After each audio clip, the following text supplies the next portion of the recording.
HD, certo? 15 megapixels de foto. Ela envia para YouTube, Facebook e Twitter diretamente. Ela tem a autofoco da lente causais. Ela é estéreo e alta resolução em vários formatos aí que fica mais fácil de editar na hora da edição. Ela é a primeira, aceita Skype, né? As configurações base.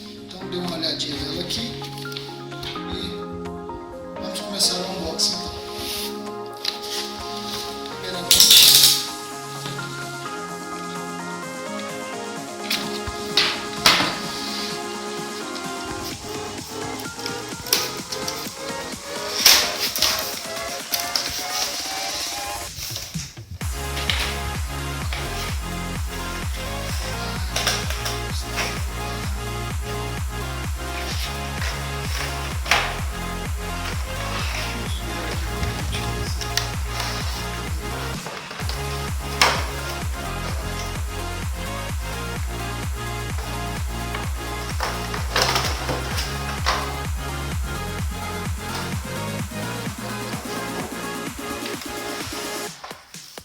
aqui vem uma explicaçãozinha, né? Coisa eu acho que é de garantia.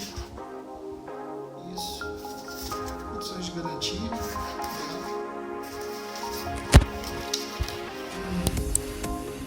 Pequeno manual de instruções. Pequeno manual de instruções.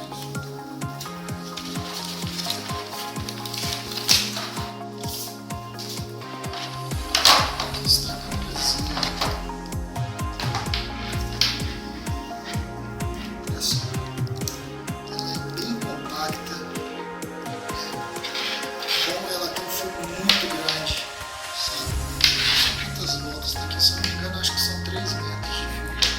Não sei se é 3 metros ou 2, em torno de 80. Aqui nós temos a base. Eu não tenho nem ideia como ela ainda. É assim,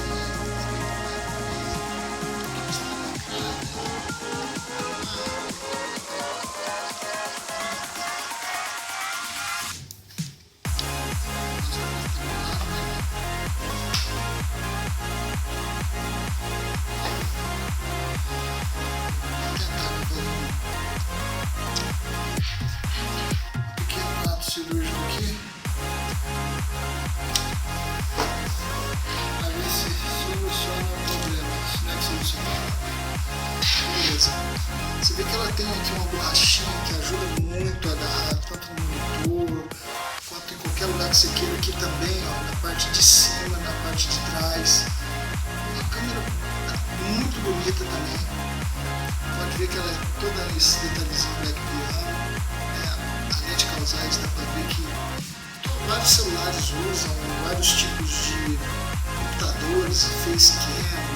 de notebooks, são muito boas as câmeras que usam esse tipo de lente. Então, olha, isso eu achei muito legal, que você pode colocar em vários tipos de tripé, aquele tripézinho de mesa, ou então um tripé que seja maior mesmo, para fazer Steadicam, várias coisas. Muito bacana mesmo a câmerazinha da Logitech.